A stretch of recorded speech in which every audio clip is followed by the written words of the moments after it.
Hey guys, this is Anime Ball Z here, and today I'm going to be doing my first video in a while. What if Goku could control his Oozaru form? I am definitely coming back now, and there will be a lot of videos made in the near future. So without further ado, let's get into the video. Slick talker since a jet. Winter time, all the time, ooh, yeah. Look at the way that I move, swag. Disrespectful and I'm rude, okay. I had cocaine in the school. This what if was suggested to me in my Discord, and I liked the idea of it, so I decided to go through with it. Goku, at the time he turns Oozaru against Gohan, has control of the form. When he turns Oozaru, Gohan thinks he'll have to fight, but Goku just looks at his hands in confusion and doesn't know what's happening. He doesn't seem angry at all. Goku then decides to test his strength and he shoots a mouth blast into the forest, causing a moderately sized explosion. Remember, at this time, Goku's power level is below 10 and his power level is therefore at the very most 100. That isn't too much, and he didn't go full force with the attack, so he didn't cause too much damage in the end. Goku then spends the rest of his night trying to train this form and gain more control over it. Over the months or weeks or years, we don't know, Goku's power level raises to about 20 because of Gohan staying alive and training him. Gohan then recommends that he gets trained by Master Roshi, since he was his own master also, and this is what they do. By the time he's 12, like in canon, he ends up going to Master Roshi. This is where Bulma and him meet instead of at his house. Master Roshi does give Goku the flying Nimbus, and Gohan is happy to have met his master once again.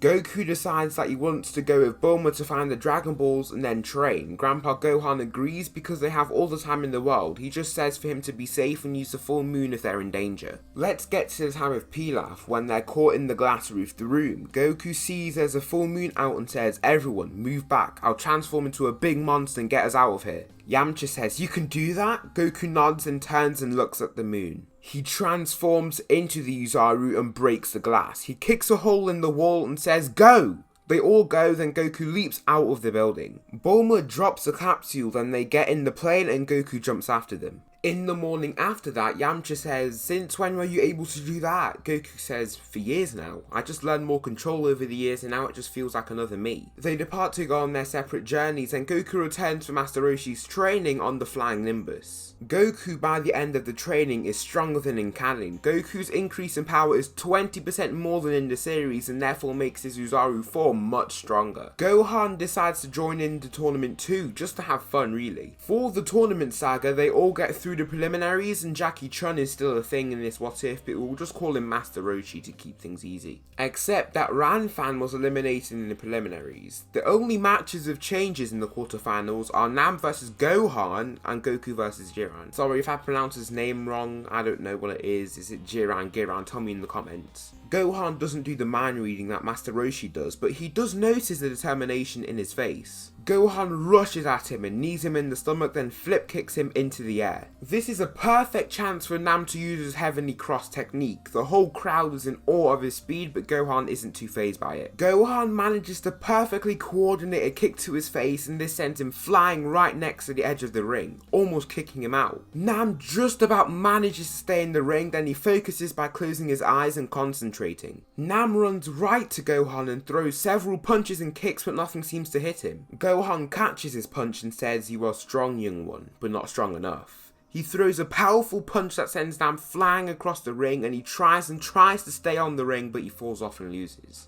Nam gets up and says, "Good job in winning."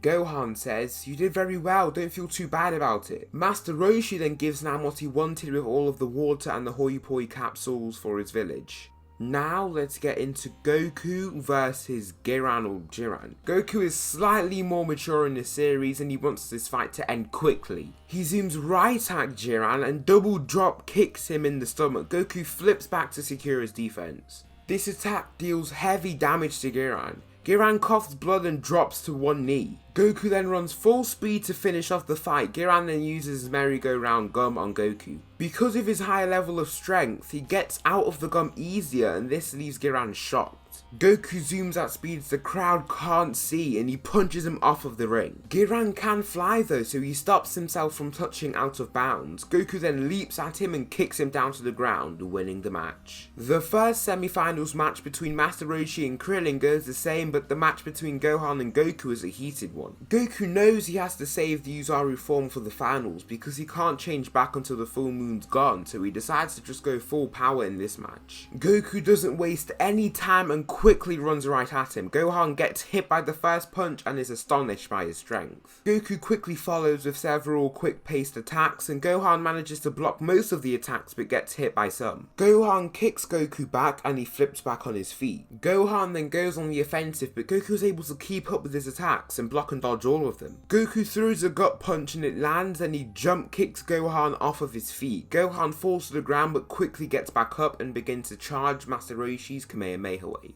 Goku does the same. They both launch the mighty blast and they clash. It seems to be a stalemate, but Goku puts in 100% and pushes Gohan back towards the edge of the ring. Goku then jumps over Gohan's Kamehameha and kicks him from above, sending him off of the ring and giving Goku the win. Goku is surprised that he had to use so much of his strength to win that battle, and he gets his grandpa up from outside of the ring. The finals between Goku and Jackie Chun. Goku steps onto the ring and doesn't hold anything back, and so does Master Roshi. Goku begins by dashing at Master Roshi, and he throws several quick and concise attacks at him. Master Roshi is able to catch the punches, dodge them, but it doesn't seem like it's easy for him at all. He manages to land a sneaky sidekick on Goku, and Goku retaliates with a punch. It seems they're on even ground for majority of the time. The fight is going nowhere. Goku lands a kick in the face and a punch. Roshi blocks the second punch, then kicks Goku back far. Goku then launches a Kamehameha wave, and he charges it so quickly that it leaves Master Roshi to grab it with his bare hands. He dodges the blast just about, and it skims right above the crowd into the air. Goku says, "I can go one step further than this." Master Roshi says, "So can I."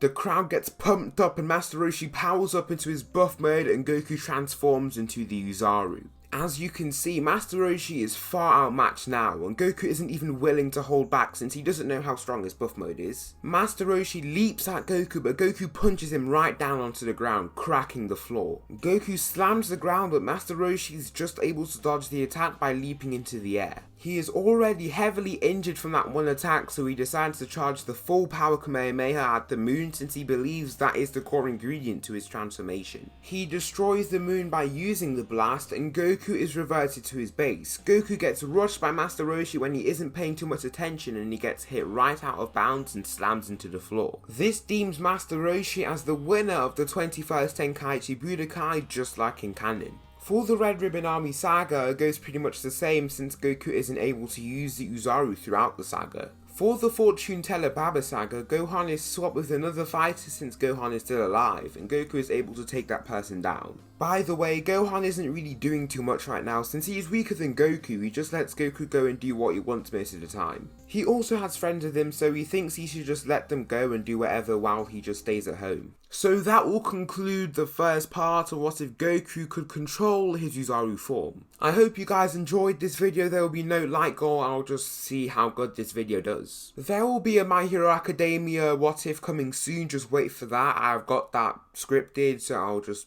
record it and make it soon. Thank you so much for watching, and I'll see you in the next video.